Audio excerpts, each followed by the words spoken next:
Assalamu alaikum. Greetings of peace to you. That is the common greeting when meeting anyone who is a Muslim, and particularly one that you'll hear often in the Kingdom of Saudi Arabia, known as KSA, the acronym, which is a relatively new nation. Its birth was in 1935 when King Abdulaziz Es Saud united the tribes of Arabia. The kingdom was loosely governed until the 1970s, when what the Saudi Arabians call al-Tafra, the eruption, occurred.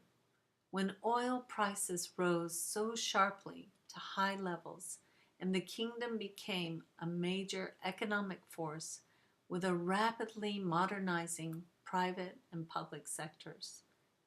The United States and many countries around the world became a close ally and deliverer of development that was required.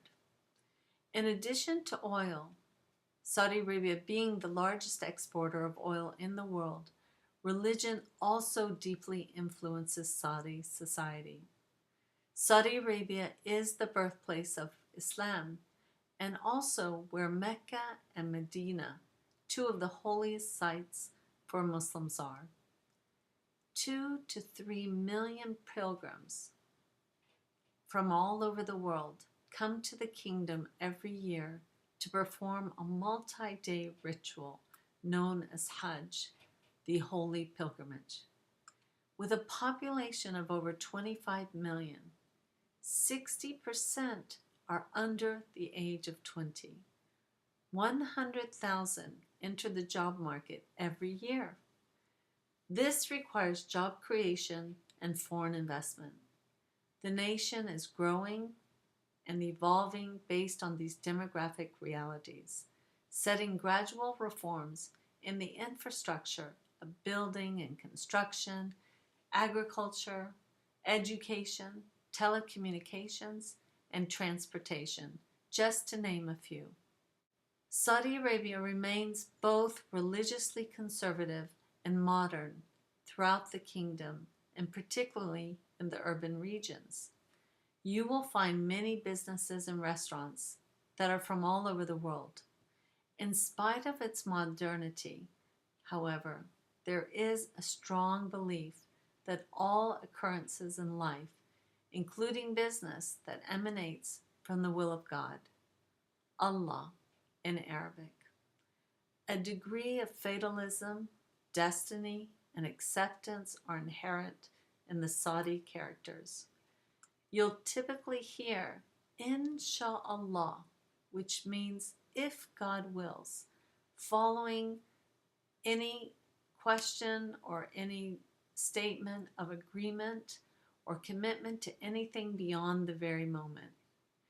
In remembrance of God, and in a sense, one's appointment with God or Allah that shouldn't be delayed, requires that businesses, schools, and life pause for the 5 times a day to pray and remember God and the blessings in which one has.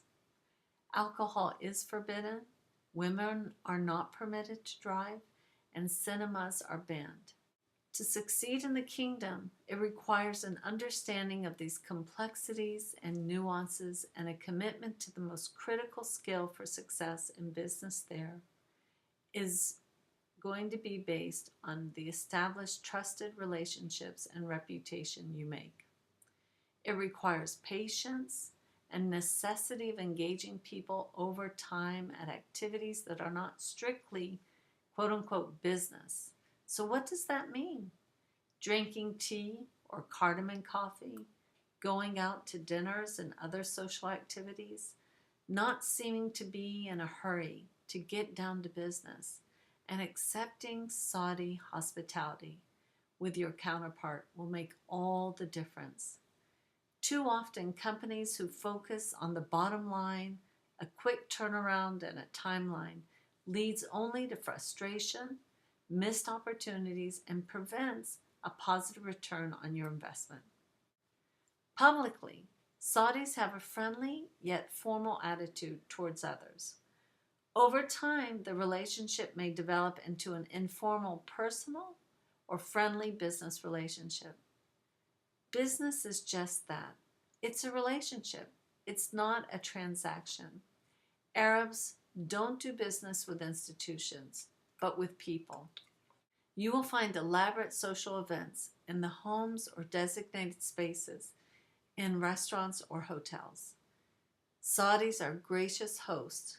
Therefore, you're expected to be a gracious guest and accept their invitations. While many Saudis have traveled outside their country and may appear, quote unquote, westernized, they will expect you to be respectful to their cultural norms, traditions, and religious sensitivities. If one acts calmly, respectfully, avoids profanity, dresses modestly, and observes basic rules of behavior regarding women, photography, problems will be minimal. Again, showing respect and polite curiosity about the religion, the country, the culture, and traditions will always be appreciated and will aid in your relationship building for business making.